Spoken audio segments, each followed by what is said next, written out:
Well, hello. I am Barry Hawkins, and welcome to Barry Hawkins Live.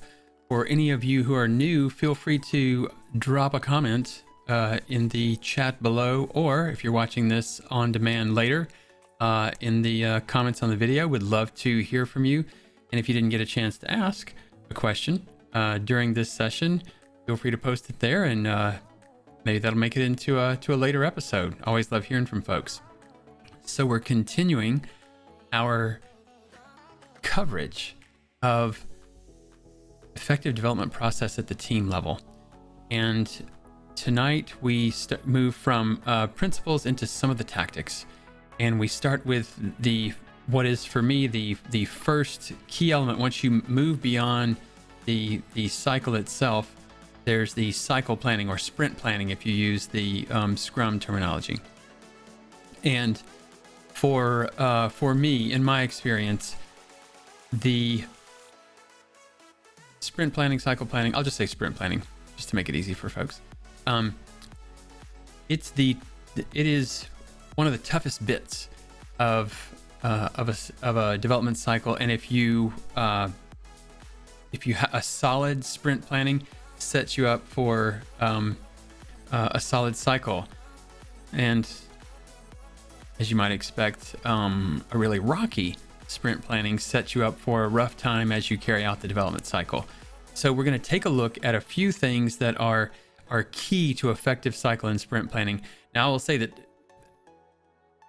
sprint planning is it's actually a large topic. There's actually a lot there. I could do multiple episodes on sprint planning, but we'll cover tonight some of the for me, what are the top things that I see as most important to ensure you're putting effort into and to be aware of in terms of complexities and subtleties in carrying out sprint planning that aren't always obvious, particularly depending on what training or literature or just word of mouth that you learned about Scrum or other batch development processes, depending on what your source was.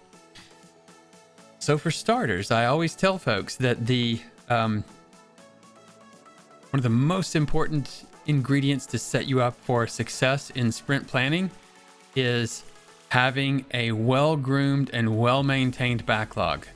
Because of my background in manufacturing, backlogs, a really well-groomed and maintained backlog, it's like having really high-quality raw materials that go into a manufacturing process. Really quality materials, they move through the system and process well. Really not good materials, it's a sprint planning, it's more of a cement mix and a wood chipper. Like stuff's coming out, but with like a whole lot of collateral damage in the meantime. So just know that putting work into your backlog grooming and your backlog maintenance, which are things that we'll cover in other episodes, that's going to set you up for success when you undertake sprint planning. There was a particularly notable experience that I had years ago with one client who was, I'd worked with them on a few things, and they asked me to come in and do a workshop, but it wasn't really a workshop. It was really, will you just come in and sit in this team's sprint planning and give us feedback and guidance? And but I let them know, well, for traveling to a location, I only book for a full day. And they said, oh, that'll be no problem. And I thought, wow, these people really are cool with investing in their people and their teams to pay for a whole day just for me to watch sprint planning. And in the follow-up message that they sent me, they said, by the way, we need you to share your sandwich and drink preference for lunch. And now my mind's really going places. Like, wow, not only are they willing to pay, for me to be there a whole day just to be in sprint planning, they're gonna cater it. They cater sprint planning. And mind you, this wasn't one of those, this wasn't a foosball and smoothie kind of place. This is a pretty established, large enterprise product company. So I gave them my order. And then I showed up on the day, and we got started first thing, like 9 a.m. I think it was. We got started, and I learned why they were willing to pay for the whole day. Because when we hit noon, I learned that the sandwich order was not, well, let's take a break, or we finished sprint planning, now let's go have lunch together. They literally opened the door and pushed the sandwich cart through the door and shut the door in the room that we were locked in. Not locked, but it was closed that we couldn't go out. So there was no break. It was like, here's food, eat it, and get this finished. We were there a total of 9 hours. That is the longest sprint planning I've ever been in, and you definitely would have to pay me to sit in a sprint planning that long. And what I found was every story, like as we looked at their backlog, even with the first story that came in, each story, it was not, all right, here's this one. We've talked through it. We do have a general idea of approach. Who's going to run with what? And task out in hours. And then, okay, cool. How much capacity we have left? Still more, cool. Pull the next story. All right, let's task it out. Have discussions. Every story that came out was an architectural argument, debate, and clearly where architecture and design was being figured out in sprint planning. So that's an example, an extreme example of when you don't have a well-groomed, well-maintained backlog, it sets sprint planning up to be a wreck. And it might be a wreck because you only spend an hour, but you're just slapdash like, yeah, this will probably work out. Surely we'll get most of this done. Or if you keep people pinned in a room for 9 hours, either one of those is not great. So, keep an eye out for the backlog grooming and backlog maintenance sessions when those come up on the live stream. So, have a good backlog. Next, plan as a team. No, really.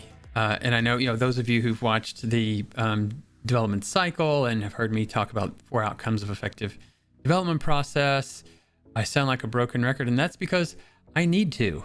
Because when you don't plan as a team, not planning your sprints or cycles as a development team together cross-functionally, it erodes some of the very philosophical intent of effective development process, because you're meant to be looking at outcomes, determining how you're going to approach them together cross-functionally in discussion, so that you are committing to it as a group, as an informed group, going into it with eyes wide open, knowing as much as you can, heading into that development cycle, but standing shoulder to shoulder across disciplines: engineering, QA, UX, game design, operations, infrastructure, you name it. And additionally, in planning as a team, have the deliberate and specific intent to learn together. If you don't know much about how UX does what they do, or as a member of the QA discipline, you don't know much about how back-end works because you've always mostly done testing of front-end and UI-centric things. Come in with the intent to listen, learn, ask questions, so that over time, all of you cross-functionally are understanding more of what one another does to take an idea from concept to live. So, plan together, learn together, commit together. It's also important to budget sufficient time. I tell teams that plan on using 2.5 hours as a default. For over a decade and a half, having 2.5 hours planned has typically been the sweet spot, and 2.5 hours is a sweet spot because as a team, we're coming in we haven't pre-tasked, we haven't decided our implementation tasks before sprint planning. That's the whole purpose of sprint planning, to take, user stories or outcomes, bring them into the batch of work, the sprint, and then say, now, all right, how will we approach implementing it? And we task it out. Each functional discipline person, tasks out what I'm going to do this, write it in a phrase on a Post-it, or, in Miro, if you're using a digital physical task board, or, subtasking in Jira, Pivotal Tracker, what have you. It's very interactive, very collaborative, lots of questions and discussions. And so that's why you budget the 2.5 hours. Now, I will say that when a team gets into a rhythm, I do typically have them finish in 2 hours, but, and I know we've all fallen out of the habit during the pandemic, while we work from home and don't have to make our way from one meeting room to another, or have a meeting room booked that others have booked right after us. But another thing about that 2.5 hours is having that extra half-hour buffer if you need all the time, or if you run just a bit over, a little bit over. If you don't have that booked, then you're going to have the next meeting sitting outside your door for the last 10 minutes, and you're under duress. It's like, oh, we're not finished. We're going to have to, it just becomes this intense source of hypertension for everybody on the team.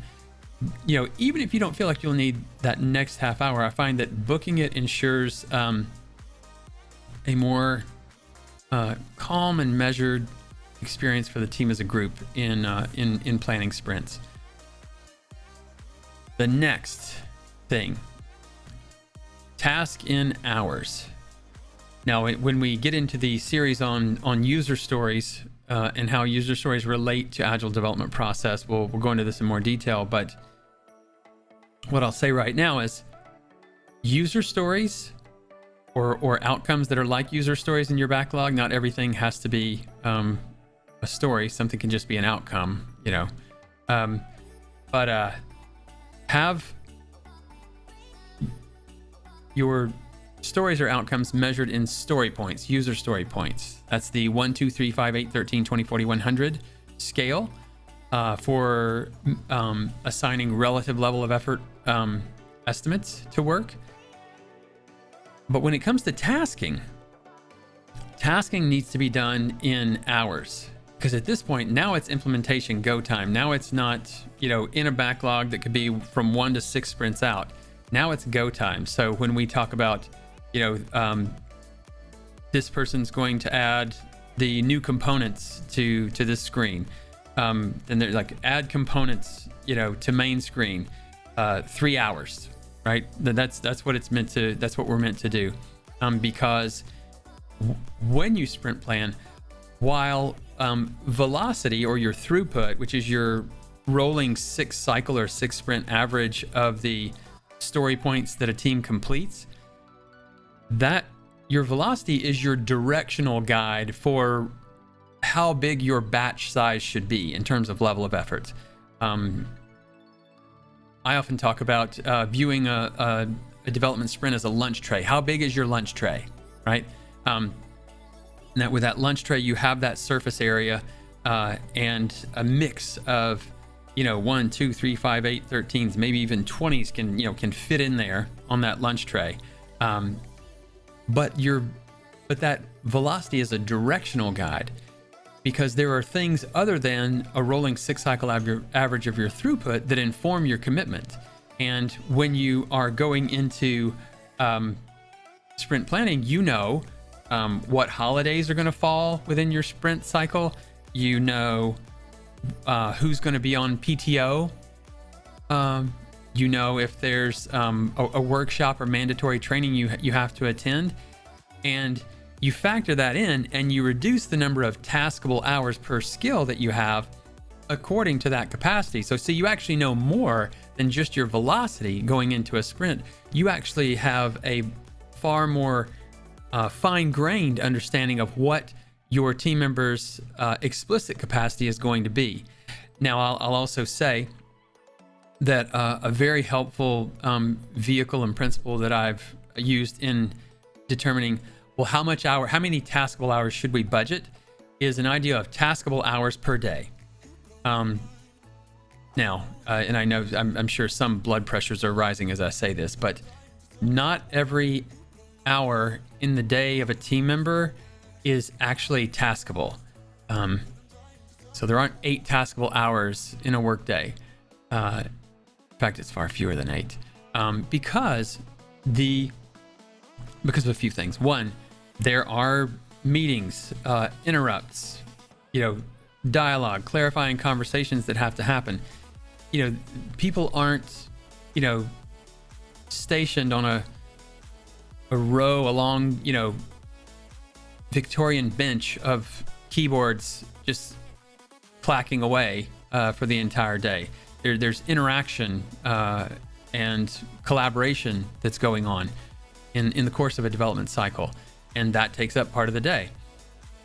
When it comes to taskable hours, I typically provide the team guidance that for each full-time member, so for each member of your team that is fully allocated to your team, start with a budget of 3 taskable hours per day for all the days but the first and the last of your sprint. So for a 10-day sprint, a 10 business day sprint, which is your average typical 2-week sprint, if you do 3 taskable hours per day for the middle 8 days of the sprint, then you'll have 24 taskable hours per day. 24 taskable hours per sprint to plan against for each full-time member of the team. So when they write a task and say, do this, 4 hours, well, that 4 hours comes away from the 32 hours of that person's full-time capacity for their discipline. Now, with 3 hours,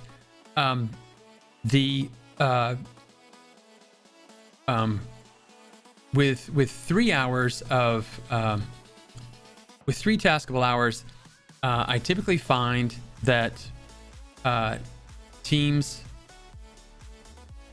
start there, and they will sometimes go up to 4. I rarely see a team go sustainably beyond 4 taskable hours.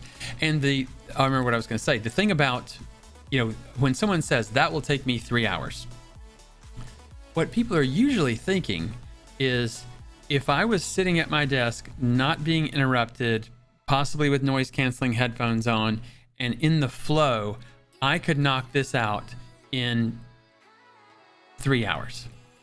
But that's not how implementation typically goes, is it? Because there are the interrupts, and there are teammates who are asking, hey, could you take a look at this for a minute and tell me if this is what we're intending, or perhaps their QA team member comes to them as an engineer and says, hey, so I've done some initial testing, and this is what I've found on the last work that you handed to me. So taskable hours are not when people assign taskable hours, they're typically thinking in a linear duration that's not. And so I find that having this construct of taskable hours is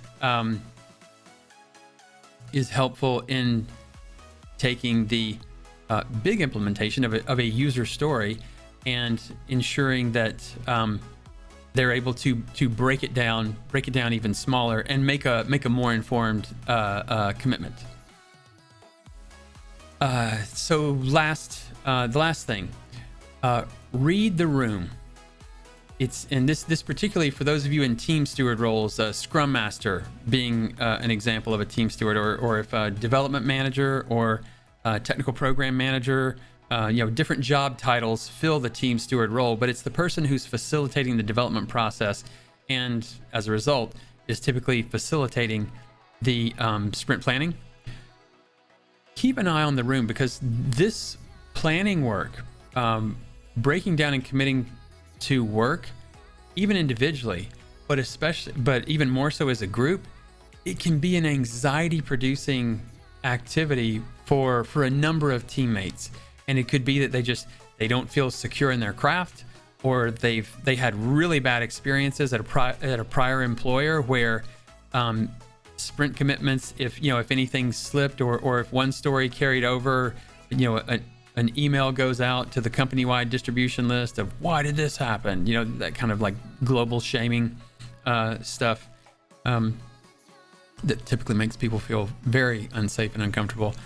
So as you're going through sprint planning, and like when each story is, you know, pulled out to be broken down and tasked out, look around the room and see if you sense any tension, either in people's voice or just even the things they're saying.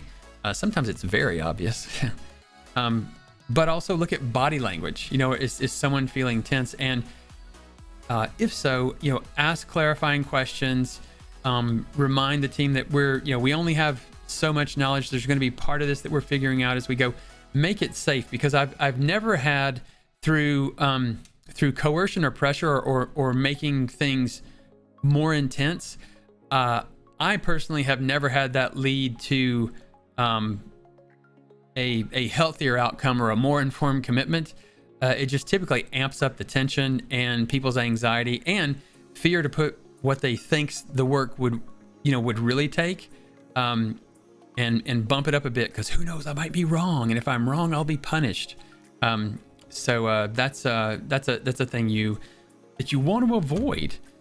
So yeah, those are some things to look at. Like I say, it's a big topic. There's a lot more we could talk about, but let's look here at what questions folks might have. All right, so John Mayer asks, how are you motivating your team to track this tasking with this sort of granularity, referring to the tasking in hours? So the motivation is a few things. One, we want to have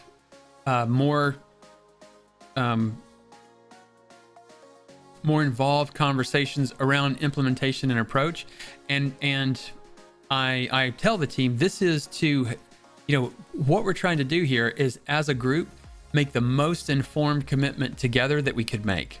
And by talking about how we plan to approach implementation and how long we think implementation is, each task for implementation is going to take, we also can have better discussions. Because when someone says, things like update the JavaScript, and update the JavaScript is 30 minutes, and someone else on the team says, really, man? By the way, I typically don't task under 1 hour. So I would say round that up to an hour. But then perhaps someone else on the team says, really, man? Because the last time I did that, it took me 4 hours. And then the other person says, well, all you have to do is, 1, 2, 3. And, and then the other team members, face, that there's sometimes that look, and they said, ooh, you also have to update the every time you update this, there's also caching code that you have to go update. And then that person's like, no, did not know that. Well, now we're learning together and we're making a more informed commitment. So when you view it, and it should be both framed, and I don't mean framed as spun, but framed truly as the intent of tasking and tasking in hours is to help the team together make the most informed commitment and have the best discussions they can have. What it's not is to provide a mechanic for some hour counter somewhere to be running hour tallies and seeing who was the furthest off on their tasks. And believe me, I've had to coach people out of that, because some people see and they're like, ooh, a number that we can track and graph and fold it into their performance review. Because I actually, small sidebar here, but it's when you make tasking in hours unsafe for teams because you begin using it as some kind of metric, the people who typically get penalized the most for that kind of tracking are actually the people who help other people the most, because they're not just focused on their task, and everybody's in these situations, people are often expected to, like, all right, everyone's going to take an equal share for their discipline. And so the person who typically is kind of the support class for the others, and unblocks people a lot, they actually, in those kinds of reports, they actually end up looking bad, even though they're one of the force multipliers on the team that's unlocking the most value by keeping everyone else supported and unblocked.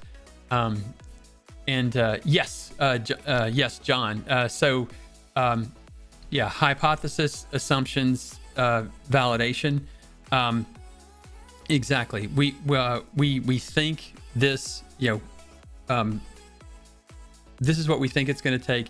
These are the assumptions that we are making, and with those assumptions, we're going to put what we think it was, and then we're validating, because the intent of tasking in hours 2 is just like when we assign story points to stories, and let's say we have a story come through and we said it was an 8, and we get, by the time we actually get it implemented, it's like, good heavens, that was a 20.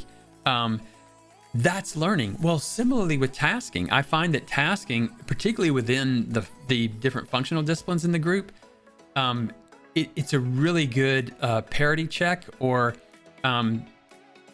like calibration mechanism for, like, say, back-end engineers, to have better dialogue with, we say that's a 3 every time, and then we end up doing 6 hours worth of work. Make that a 6. They're having those conversations around the specific tasking. So I think as long as it's framed and truly used as a vehicle to help the team with visibility and transparency, so that they can have better discussions and interaction, then it ends up being a better time. Let's see what else. So what if my team cannot finish planning in 2.5 hours? So a few things. If your team cannot finish planning in, like, that 2.5 hour window I was talking about, there are a few things. One, I think taking a good look and having a team discussion around how backlog grooming is going, and also if you're not doing backlog maintenance, where you're looking more than just the top 2, the next 2 sprints worth. If you're looking down into that 3rd, 4th, 5th, 6th sprint out, so that you can have design discussions, as something is moving up the queue, so that you're not having to design as you implement. That's a thing. So, work further down your queue, have conversations, design conversations around further out work, more, further away and more than once, right? There's also, look at velocity. Are we paying attention to our velocity, or are we kind of ignoring our velocity? Because there are some teams that'll have, like, their velocity is 40, and they'll pull in 75, 85 points nearly every sprint, and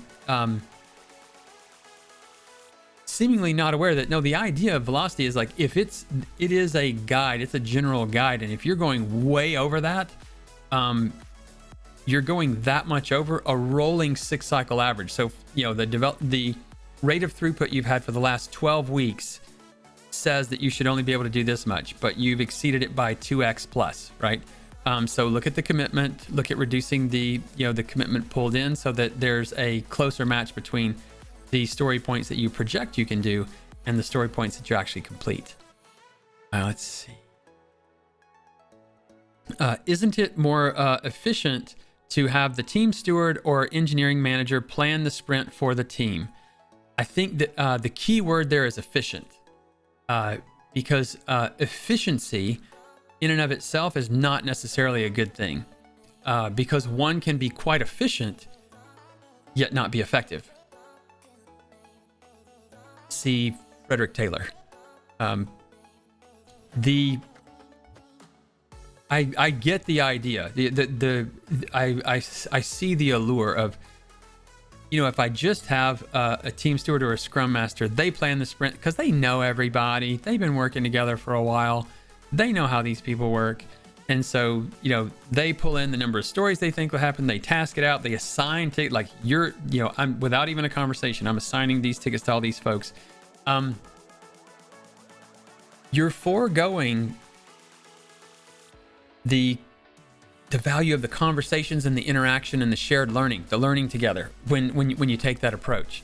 Because remember, it's the interaction. It's as much the interaction and the building of shared knowledge and learning that's the value as is the informed commitment, because that's how your team is going to normalize and going to build their cross-functional perspective. So while it may seem more efficient in the long run, it's actually not.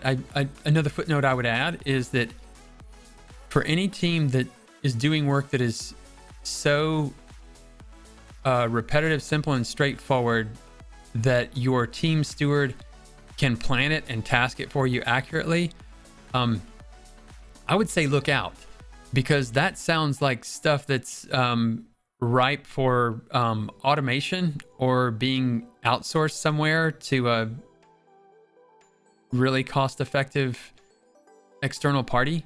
So yeah, look out if you're able to have somebody do that and it causes no problems. Let's see here. Okay. All right. So I don't know if I'll have time for two. I'll try one. What is the relationship between story points and taskable hours? Okay, so there should not, there's often a temptation to,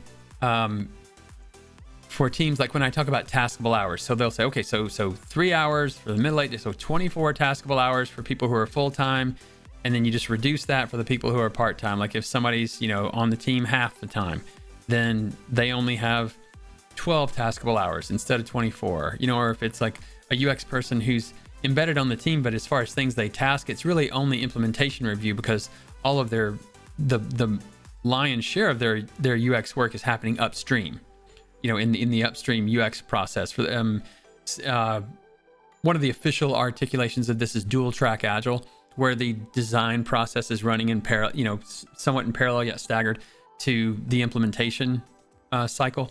But it's not meant to be a conversion metric where you say 20 one story point equals 4 taskable hours. There's meant to be a loose correlation between story points and the taskable hours that an implementation task generally takes. And what I find is if people start doing the conversion formula, they actually very quickly slide back into classical waterfall planning, where they take the tasks that people put and basically create a Gantt chart with where the hours are duration and not level of effort. And next thing you know, they basically they're doing agile but working off a Gantt chart. They basically create a Gantt chart every 2 weeks. So it's all of the upfront commitment with no information of waterfall, but just delivered more often every 2 weeks. Which I don't endorse. All right, last one. I want to get this last one. What do I do when a more junior person puts like 7 hours on a task and the most senior person says they can do it in 2 hours? Well, so part of this might involve a conversation, depending on the tone and the way that that's delivered. Part of this might be a conversation with the most senior person about how not to be an but in terms of what to do, I will typically propose I'll ask the each person, I'll ask that most senior person, can you walk us through why it would just take 2 hours? And can they articulate in a way that we can understand why it would, or are they just or is it just more bravado and vitriol? And either way, I usually propose, what if we have, if they think it would take them that long and you've worked out a way to do it in 2 hours, let's have the two of you pair on it. So we'll take, so if it takes you 2 hours normally and they think it would take them 7, how about let's budget 8, because you're both going to be pairing together.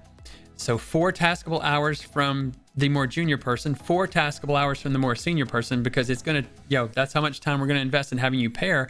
And in pairing together, maybe you can help this more junior person level up on that. And that's not meant to be punitive. it's meant to show a healthy path forward. And it's something I recommend even when somebody's not being a jerk, because you, it's a great way to build shared knowledge. If you have a team whose skill sets are very fragmented, but they are in the same functional discipline, pair programming to task, which by the way was the initial intent of pair programming, was to program to task, not to always pair program as some form of orthodoxy.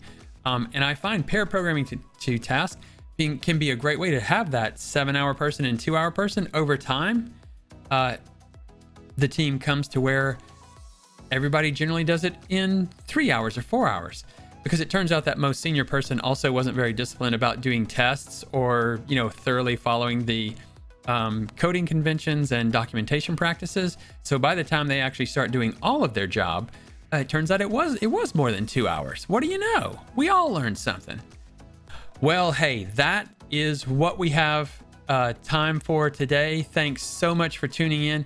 And if you are so inclined, please do like and subscribe. It not only helps me from a channel standpoint, it also makes it easier for you to get reminders around when live streams are coming up, but also notification for when the video on demand is available for replay.